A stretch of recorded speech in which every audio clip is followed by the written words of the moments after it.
Saya penasaran lagi tentang hal mati suri. Kan Abu Abbas pernah mengalami mati suri, bahkan sampai konon ceritanya sampai 13. Lah yang dirasakan Abu Abbas di saat mati suri bagaimana di alam sana?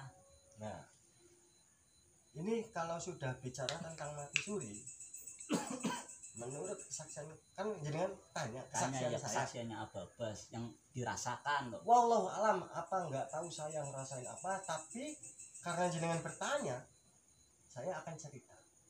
Katanya berawal dari katanya. Kata orang tua yang melahirkan saya, si Abbas itu dulu mati suri 13 kali. Wah, aneh ya teman-teman. Wallahu alam kebenarannya.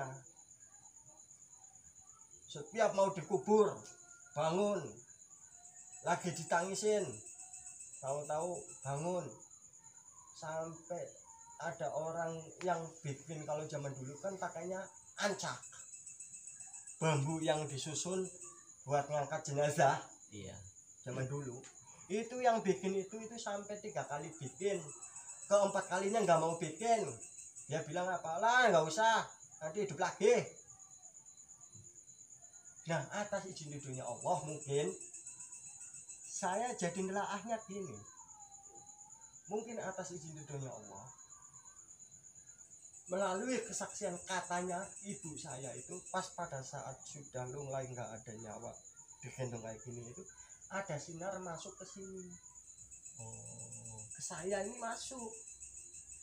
Baru kemudian. Wah, itu tuh ilham ya. Wallahu alam.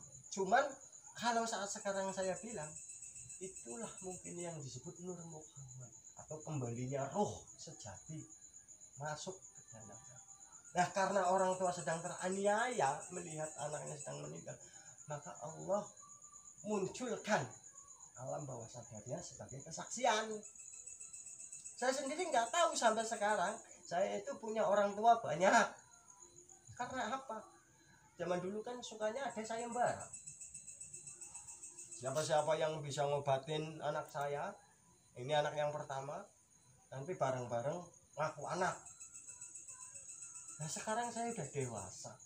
Ini termasuk suatu yang bukan kebetulan. Saya sendiri kadang kalau cermatin ketawa. Dulu saya waktu sunatan itu mengadain hiburan itu nanggapnya kiai penceramah. Mungkin berkahnya sekarang saya bisa ceramah. Cuman uniknya kan ada bahasa nazar. Saya punya anak pertama kemarin itu bisa sunatan di nazar orang. Ada orang nazar punya anak, itu tetangga desa punya anak perawan. Waktu masih kecil itu dia bilang, kalau nanti kamu menikah, diparingi saya punya keberkahan rezeki, saya pengen nyunatin orang yang nggak mampu. Kalau saya sih mengkiaskan antara mampu dan nggak mampu itu nggak tahu, karena mungkin saya nggak mampu secara materi, tapi kalau untuk secara pengerti, bukan satu dua orang yang mengatakan saya itu paham. Walaupun saya sendiri merasa kalau saya paham, ngapain, kenapa saya jadi seperti ini terus. Tapi inilah kesadaran yang menuntun saya untuk senantiasa bersyukur. Nah, tentang kematian itu pun akhirnya saya berpikir, mungkin ini alamat untuk saya mencerahkan tentang kemakrifatan yang tadi saya bilang mati itu. Maka pada saat kematian yang dulu kata 13 kali, sekalipun saya nggak ngerasa. Nah, gara-gara nggak ngerasa, poinnya berarti saya nggak terbebani dong. Nah, begitu juga pada saat orang mengembalikan kesadaran hidup kepada Sang Maha Hidup, dia tidak akan terbebani. Dia sholat di musola, dia sholat di masjid, dia tidak merasa sholat, karena dia merasa disolatkan oleh Allah, digerakkan oleh Allah. Wah, hatta dia itu sholatnya 5 waktu, dia nggak bakalan bangga. Karena apa? Semua sudah menjadi skenarionya Allah, skenarionya Sang Maha Hidup. Berarti kita tinggal menyaksikan ya. Iya. Dengan apa kita menyaksikan? Dengan kesadaran kita. Nah, kenapa kok kita sekedar menyaksikan? Karena untuk beragama juga disahkan melalui kesaksian syahadat. Kalau kata saya itu syahadat, karena saya orang Jawa, itu kita bisa dikatakan paham atau mengerti tentang hakikat syahadat itu karena kita sudah sah mengetahui adanya zat yang meliputi diri kita dan alam semesta. Alasannya apa? Karena di dalam surat-surat kitab-kitab orang Arab itu dikatakan, entah hadis, entah dalil, entah apa, pokoknya saya pernah dengar itu, kenali nafsmu maka akan kenal dirimu maka akan kenal Tuhanmu, setelah kamu kenal Tuhanmu maka kamu akan merasa dirimu itu bodoh. Ya kalau sudah bicaranya soal bodoh ya berarti kembalinya la haula. Gitu loh. Maka saya tadi bilang, untuk kesekian kalinya saya tegaskan tentang mati suri itu tidak ada sesuatu yang kebetulan. Allah itu sudah menentukan saya harus mati suri. Tujuannya untuk apa? Karena itu untuk menonjolkan bahwa setiap kekurangan manusia itu ada kelebihan.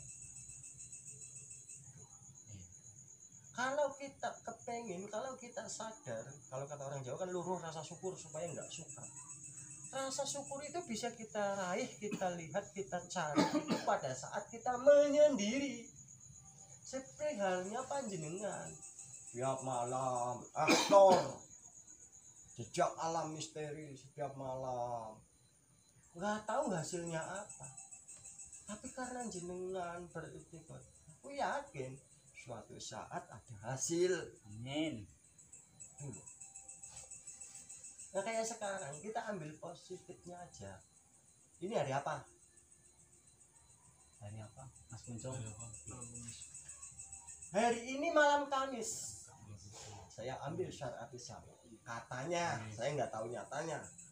Katanya orang Islam, kalau malam Kamis itu saatnya malaikat mencatat amal kebaikan kita. Amin. Nah, sekarang kita optimis saja, kita berbaik sangka aja. Mudah-mudahan dengan malaikat mencatat amal kita di sini, para subscriber juga akan terbuka hati untuk mencatat dengan keikhlasan menyukai penonton. Tuh, kita ambil selebihnya karena kita punya Allah.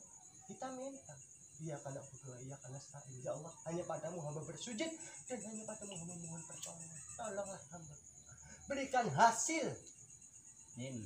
dari Semoga perjuangan berhasil. hamba. Allahumma syirullah ma'ujid kul khair. Semoga Allah iakan.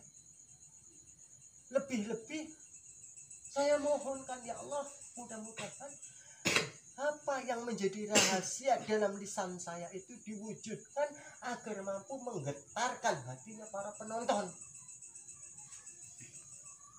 Dan bukan sekedar menggetarkan, tapi memberikan pencerahan sekaligus menggerakkan keimanan mereka, memberikan hidayah kepada mereka.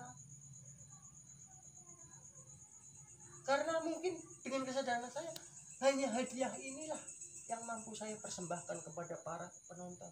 Mudah-mudahan setelah saya menghadiahkan ini, Allah akan menggantikan hidayah buat saya menjadi lebih paham tentang surasa atau tentang rahasia ilmu alam semesta.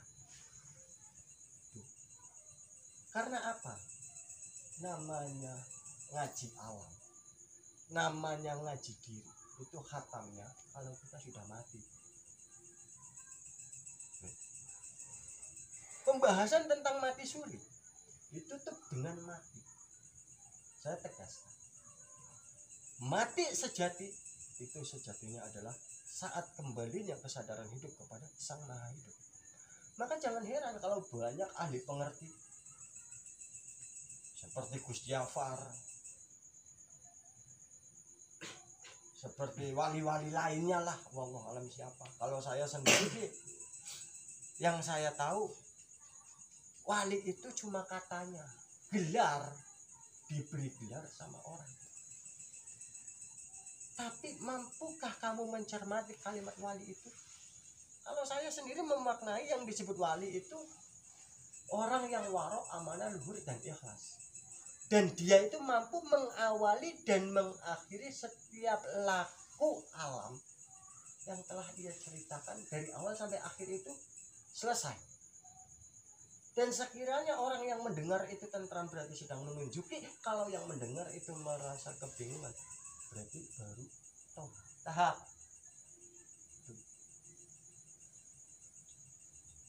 Ya udah,